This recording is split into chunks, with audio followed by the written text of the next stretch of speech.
Title: The Unmarked Grave. Year: 111,666,666. Era: Bloodstone Age. Author: Jeremy Levan. Rise of the Zodiac Series, 2025. Chapter 1. There was a time when the city of Orlais believed in ease. The roads were smooth, the policies polished, and its people lulled into comfort by a system that promised convenience over challenge. In this pristine world, the cracks were subtle, but they widened with every step unearned. The unmarked grave was born in silence, buried in anonymity, and unearthed, not by fate, but by choice. No one knew their origin, only that where they walked, truths unearthed themselves. No monument bore their name, yet their influence lingered like a memory forgotten at just the wrong time. When the disruptor returned, the once exiled vigilante who had shattered systems before they ossified, she found the grave already waiting. The smoothest road often leads to a hollow end, the grave said, eyes reflecting futures not yet lived. And rough paths, she answered, reveal what's real. Chapter 2. Together they traveled Orlais' corridors of compliance, clean, efficient, and soulless. Each district had surrendered uniqueness for comfort, autonomy for consensus. People smiled wide but slept shallow. The disruptor pulled truths into the light-rigged economies, erased protests, engineered dreams. But it was the unmarked grave who whispered to individuals, helping them see how their small decisions had built the towering lie. One man refused to question pricing algorithms. One woman had ignored whispers about temporary surveillance. A student once deleted their own artwork because it didn't match the city's symmetry. Every individual's actions, the grave told them, contribute to the world's collective fate. And slowly, the people began to remember themselves. Chapter 3. The final blow came not with violence, but refusal. Thousands stopped complying. They paused routines, shut off curated feeds, unplugged programmed smiles. They listened to each other, to the forgotten, to the broken. The city's gleaming surface cracked not from impact, but from growth. The disruptor dismantled the central node of predictive governance. The unmarked grave led a silent march to the memory grounds, where names once erased were etched again into soil. Someone asked if the grave would speak at the rebirth ceremony. They declined. Their work had never been about recognition, just impact. And when they vanished once more, only one line remained where they had stood. The smoothest road often leads to a hollow end, and beneath it, scratched into stone by a stranger's hand, together we choose the harder path and walk it awake. Title: The Once Winged. Year: 111,538,004. 161.4. Era: Bloodstone Age. Author: Jeremy Levan. And Rise of the Zodiac Series, 2025. Chapter 1. In the ruined temple city of Elstra, haunted by soundless bells and shadow-stained spires, they whispered of a creature who once flew above the mist. The once-winged part legend. Parkers walked the cloisters barefoot. Her feathers burned away. Her eyes always turned inward. Elstra had not seen sunlight in a decade. The ancestor wards had fractured, and with their fall came madness, citizens turning to salt, shadows growing teeth, and memory itself splintering like glass. Still, the once-winged remained. One night, at the drowned altar, she met the hammer of the ancestors, a reverence sculpted from grief and stone, its voice the echo of forgotten rites. Surrender isn't silence, she said to it. It's the song you hum when fear no longer conducts the symphony. Chapter 2. Together they walked the city's skeleton. Each ruin called them to remembrance. The hammer struck pillars that held memories, and she listened. What she heard was not noise, but herself. Before the fire, before the fall, before she believed her wings defined her worth, monsters crawled from cracks. But she did not run. She bowed, a fear, a failure, to everything she had buried, and with each surrender the shadows shrank. Chapter 3. The hammer brought her to the well of first reflection, a pit of obsidian water said to reveal one's untouched self. She looked and saw not a winged being, but a girl holding broken feathers, singing anyway. She wept, not in sorrow, in recognition. When the final beast rose, shaped like her own guilt, she sang. The beast bowed and vanished. Elstra stirred. Light peeked through fog. She did not reclaim her wings. She no longer needed them. The once winged became the first honest, and in the square where madness once ruled, she carved these words into the old temple stone. Surrender isn't silence, it's the song you hum when fear no longer conducts the symphony. Vital, the clockmaker beneath the lake. Year: 111,410,255.8. Era: Bloodstone Age. Author: Jeremy Levan. And Rise of the Zodiac Series, 2025. Chapter 1. In the mountain town of Belmere, where the church bell rang backwards and politicians wore hats too large for their sense, a great lake reflected not the sky, but the past, and deep beneath its glassy surface lived the clockmaker, a recluse of gears and giggles, known by locals as the tinker who forgot to die. Every Tuesday he sent bubbles of wisdom to the surface. On Wednesdays they read them aloud at town hall. One Tuesday the bubble read, "The future bows only to those bold enough to speak truth while walking it." The mayor choked on his tea. The reluctant god, who had been hiding in the tavern under the alias Phil, winced. It was time again. Chapter 2. Phil had once been worshipped as the god of slight misfortunes and sudden clarity. After burning out mid-prophecy, he retired to Belmere, hoping no one would notice. Unfortunately, the town noticed everything. When a chicken delivered a perfect sermon and an old woman correctly guessed the exact number of pebbles on the mayor's desk, the clockmaker's bubbles were blamed. "He's stirring the lake again," townsfolk cry. Phil sighed, wiped his hands on a bar rag, and went to the lake. The clockmaker was waiting. "They need more than wisdom,"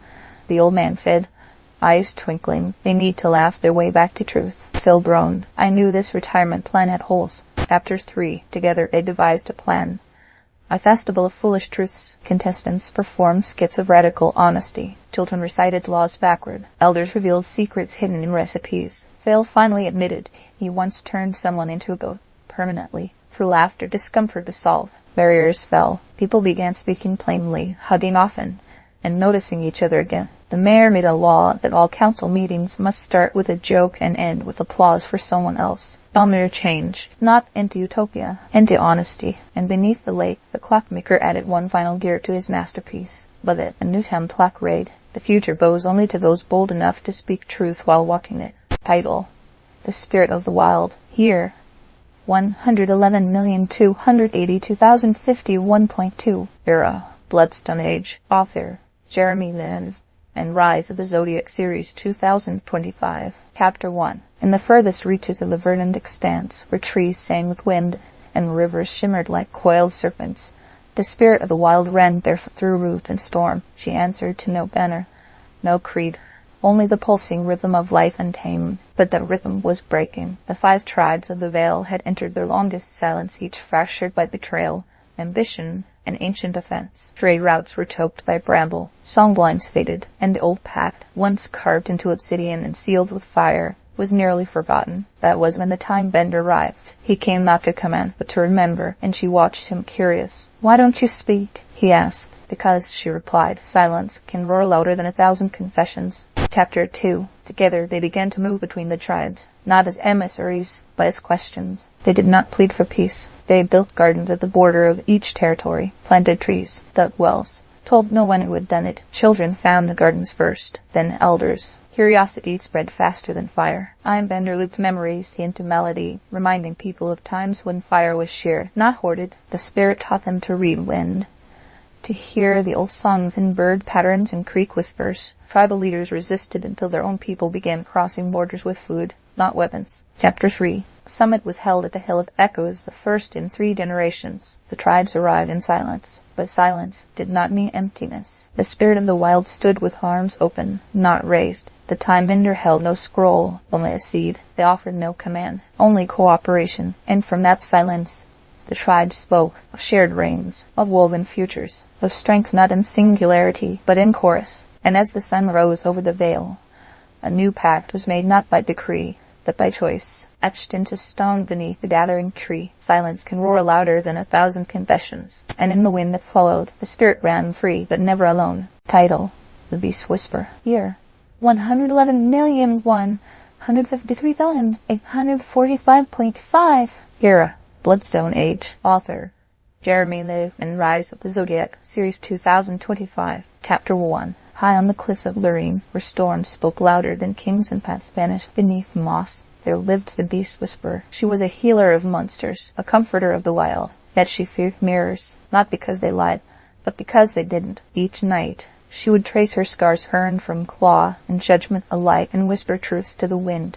She could not yet tell herself. Far below in the sunless basin wandered the wounded saint, a man believed dead twice over. He had once cured an empire's plague, only to be cast out when his doubts grew louder than his blessings. They met on a morning cloaked in fog. "I came to find someone who listens to beasts," he said. "And I came to find someone who listens to silence," she replied. Chapter 2. The Beast Whisperer took the saint into the wildwood, where creatures twisted by sorrow howled under moonless skies. Each monster mirrored a fear she hadn't yet faced. A wolf that never slept, a bird that sang only regrets, a bear who wore the face of her father. I cannot tame them, she confessed, because I believe they are stronger than me. The saint did not answer with words. He knelt, held her hand, let her heartbeat guide his. Together they stepped forward, not to tame, but to meet, and in the quiet between their breaths, something softened. The wolf lay down. The bird changed its tune. The bear wept. Chapter 3. As spring returned, so did her voice. She led the saint to the peak of Lorraine, where roots once failed to grow. There they planted seeds of trees, of truth, of trust. The monsters remained,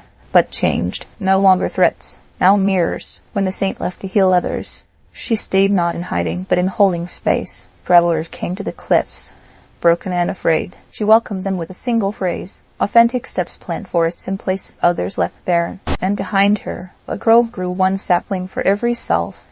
Doubt overcome, forest born not of ease, but of honesty. Idle, the thorn warden. Year 111,025,640.9. Era, Bloodstone Age. Author, Jeremy Levan, Rise of the Zodiac series, 2025. Chapter 1. Beyond the borders has civilized realms. Nestled in a gorge thick with bramble and secrets, lay the ossuary keep where bone whispered and stars refused to shine. There the thorn warden stood vigil, wrapped in cloaks of woven thistle, his blade etched with 1,000 names no longer spoken. He had once been a prince, but now was only a guardian of forgotten oaths. Beneath the keep stirred a presence known only as the one beneath all names, an ancient intelligence bound in silence. Rumors said it offered power to those who could endure its riddles, or survive its toll. Few came, fewer returned, but the warden remained, the veiled truths of stars and bone. He muttered one night, "Do not reveal themselves without exacting a toll." Chapter 2. The Council of Rydal sent hunters to extract what they called ancient leverage. Armed with fire steel and certainty, they descended the gorge, mocking the warden's silence. He did not stop them. He only whispered, "Persistence is not merely strength. It is survival that sings in silence." Hours passed, and screams. Days later, only one hunter crawled back, wild-eyed, teeth shattered, carrying a single bone etched with the words, "You were not ready." The warden took the bone and buried it beside the others. More came, scholars, thieves, priests. None returned whole. Chapter 3. Then came the girl with one eye and no past. She asked no permission. She made no threats. She simply sat beside the warden for 3 nights, listening. On the 4th, he spoke. "If you go down, you do not come back the same." She nodded. "I don't want to come back the same." She descended. Storms rolled. Time folded. The warden waited. When she returned, she was barefoot, her eye glowing with stars. In her hand, a vine that bled. "What did it ask of you?" The warden said. "My name."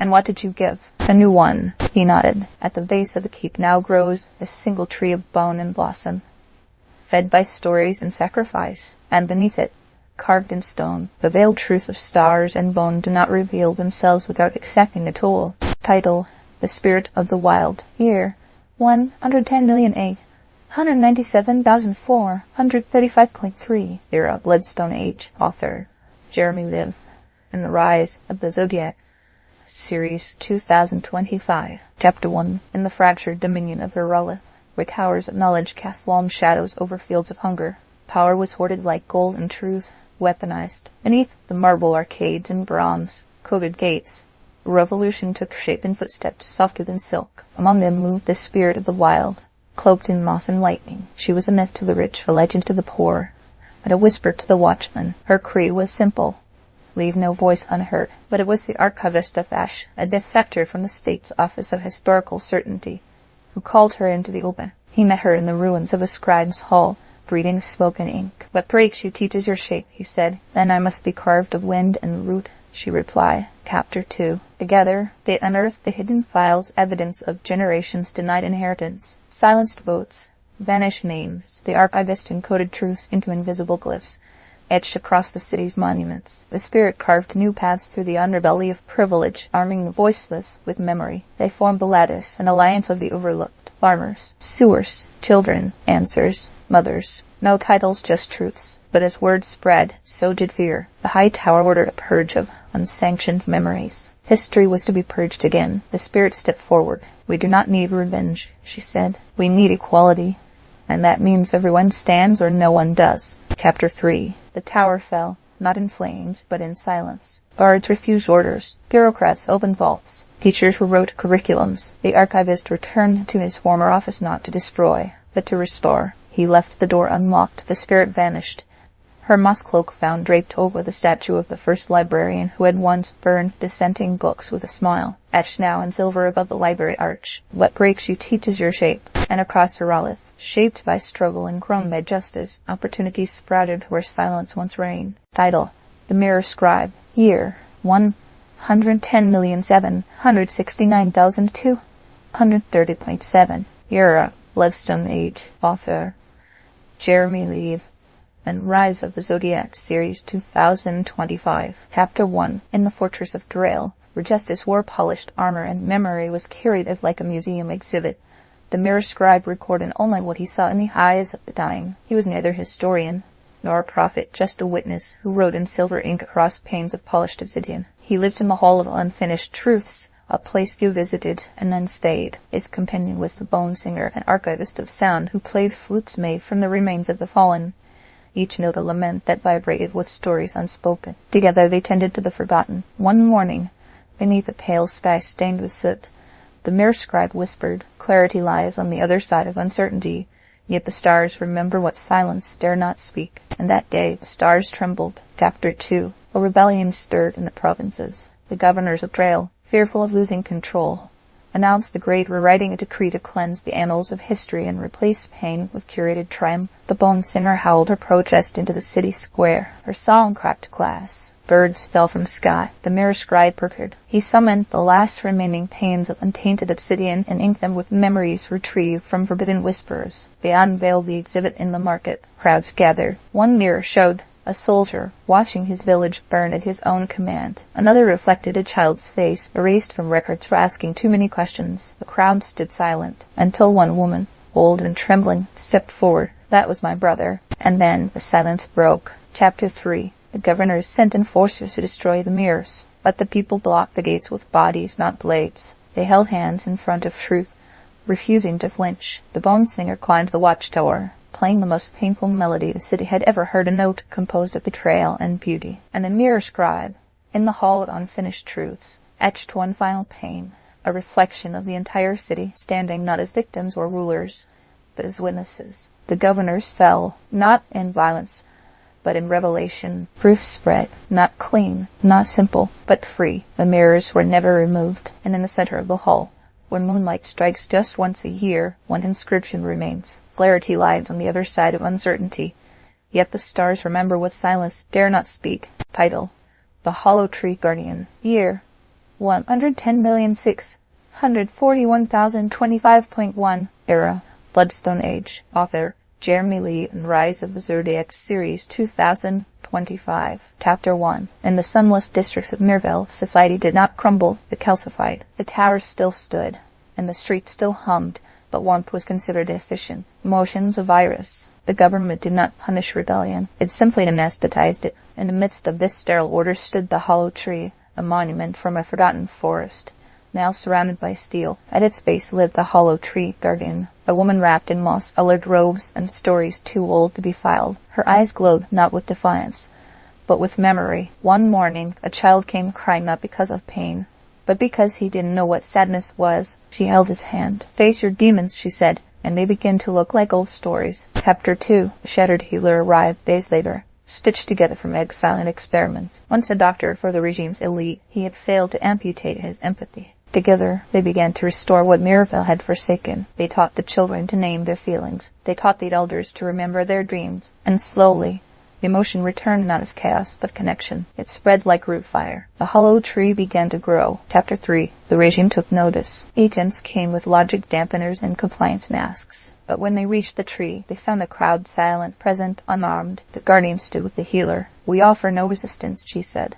"Only recognition." The lead agent faltered, for he too remembered stories. Once his grandmother told before bedtime was abolished. He dropped his mask. The others followed. That night, the streets of Mirville flickered with lanterns not of surveillance, but of mourning. And then celebration. The hollow tree flourished, its roots threading through concrete and code alike, and on its bark now carved by countless hands. "Face your demons, and they begin to look like old stories." Empathy had returned, and with it Mirville's soul. Title: The Laughing Hermit. Year: 110,512,820.5. Era: Bloodstone Age. Author: Jeremy Levan.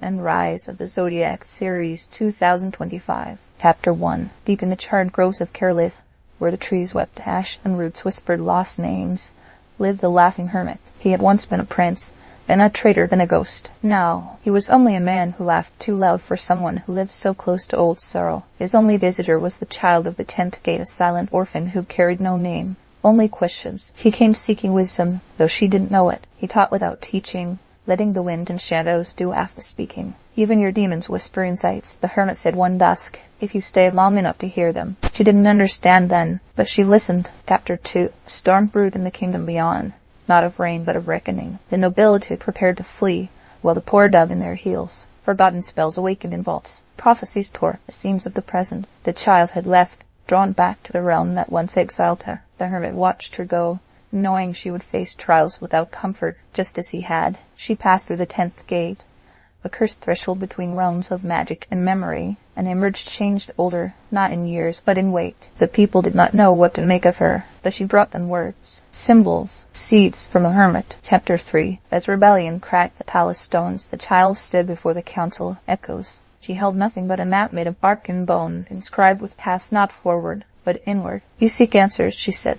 but first ask better questions. The nobles scoffed until one asked aloud, what do we become if we admit we've failed? The hermit's voice echoed through her memory. The moment you listen to what haunts you, it changes. And so they listened, and what haunted them changed. The council dissolved, the city rebuilt, not in the shape of power, but of presence. Years later, children would find the Laughing Hermit's grove empty, his laughter caught in leaves. Only one message remained, carved in stone near the 10th gate. Resilience is not silence, it's returning again and again, each time more whole. Title: The Memoryless Wonder. Year: 110,384,614.8. Era: Bloodstone Age. Author: Jeremy Levan. And Rise of the Zodiac Series 2025. Chapter 1. Across the wandering dunes of Bolthera, where no map remained unchanged and even the stars refused to hold their shape, walked the memoryless wanderer. She carried no past, no homeland, only a satchel of nameless artifacts and a hunger she couldn't name. Every night, her dreams stitched unfamiliar faces and foreign songs into her sleep. In the city of Lysera, the patchwork of cultures and clashing tongues, she arrived, unnoticed, drifting between the markets like wind between chimes. There she met the soul weaver, a masked artist whose limbs spun cloth from stories. He asked her no name, only a truth. She said nothing. He handed her thread. Your silence may protect you, he whispered, but it also starves your truth. Chapter 2. Lysera prepared for the Tri-Spire Convergence, a festival meant to celebrate the merging of 3 ancestral clans. But behind its banners, tensions frayed. Each clan brought their own rituals, foods, and dances, but none agreed on which would lead the ceremony. The weaver invited the wanderer to his circle. Help them, he said. How? She asked, by not knowing what they expect. She danced not one step from any tradition, but borrowed from all. She cooked with confusion and flair. Her melody cracked and soared. Children laughed. Elders blinked. Youths mimicked. She made chaos and harmony. Chapter 3. The clans protested. This is not our way, one said. But it is all of yours, she replied. Together, the weaver unveiled her tapestry, woven from stories she had never claimed but carried anyway. It was a perfect mess, vibrant, asymmetrical, alive. And in that reflection, the clans saw not compromise but convergence. Progress bloomed in the tension. Creativity surged in the contrast. The festival was reborn. When she left, no one asked her name, but etched into the plaza's central stone, beneath the woven banner, remained her only spoken truth. Your silence may protect you, but it also starves your truth. And in Lysera, it spoke more boldly ever after. Title: A King in Silence. Year: 110,256,410.2. Era: Bloodstone Age. Author: Jeremy Levan. And Rise of the Zodiac Series 2025. Chapter 1. The town of Seldra had no king, only silence. Its cobbled streets whispered with wind. Its bell tower had not rung in 2 decades, and its people lived with practiced restraint. Joy was private, pain was quieter still. In the center of Silver's empty square sat the king in silence. No crown adorned his head. No throne supported his weight. He wore rags and remembered names. It was said he once ruled the 5 reaches with fire and steel until he laid down power to learn what he had ignored. Children left him stones with drawings. Elders brought bread without words. And each day he sat, observing not as a ruler, but as a mirror. Your silence ends, he murmured once to a lost boy, when you remember who you were before they told you who to be. Chapter 2. One winter, a caravan arrived, merchants, misfits, and a woman known as the laugh that breaks chains. Her laugh was sudden and wild, snapping silence like dry twigs. She saw the king and laughed so hard she cried. "You're the one who forgot to speak," she said. "I remember now," he replied gently, "but I'm learning to listen first." She stayed, taught the children to sing, helped rebuild the bakery, told stories that ended with questions instead of morals. And slowly the town changed, not through decree, through warmth. Chapter 3. When the nearby village of Dalen fell to flood, Silver took them in tight on space. Rich in effort, the townspeople who once avoided eye contact now built homes by hand, shared fire, exchanged names. The king worked beside them, silent but present, until one night, by the fire, he stood and spoke. "I once thought ruling meant being followed. Now I know it means being with." The laugh that breaks chains lifted her mug, remembering who we were before silence. Laughter rose, not as noise, but music. The bell tower rang again, not as a command, but an invitation. Zelda had no king, only a man once silent, now listening, and a town that healed by helping, because in giving, they remembered themselves. Title: The Architect of Breath. Year: 110,128,204.6. Era: Bloodstone Age. Author: Jeremy Levan, and Rise of the Zodiac Series, 2025. Chapter 1. In the cloud-struck city of Ventressa, where towers spiraled like lungs reaching toward the heavens, breath was more than life, it was law. Each citizen was granted a quota of air, measured and rationed by the Ministry of Rhythm. Exceed your allotment, and your name faded from the census. Beneath this suffocating order moved the architect of breath, an engineer long exiled for designing inefficient systems of compassion. Now she returned in shadows, tracing airflow through vents and alleyways, remembering the city's one, open skies. Beside her walked the astrocartographer, a stargazer who mapped not constellations, but the hidden patterns of longing in the city's dreams. "Our grip too tightly begins to burn the one who holds it," the architect whispered, hand pressed to a humming pipe. And in the silence that followed, the city exhaled. Chapter 2. Together, they uncovered a secret. The breath quotas weren't failing because of excess but hoarding. The hidden chamber beneath the ministry stored unused breath like gold, reserved for elites and crisis control. The architect began to redirect the flow, carefully, quietly. She taught workers to fix their vents. She rerouted pressure valves toward hospitals and nurseries. The cartographer encoded dream, maps with clues for those who would listen. Change came not with explosions, but restoration. But as the city's balance shifted, the ministry noticed. Chapter 3. The high inhaler demanded the architect's arrest. Instead, he found her waiting. "This city was not built for control," she said. "It was built to breathe." He reached for power, and burn, for the people had already begun to fix what was broken. In courtyards once still, children blew dandelions without fear. In kitchens, families sang through meals, and above it all, the wind real, unmeasured, swept through vents once locked. The astrocartographer vanished into the night sky. The architect stayed, rebuilding, and on the ministry's collapsed spire, one phrase remained: "Our grip too tightly begins to burn the one who holds it."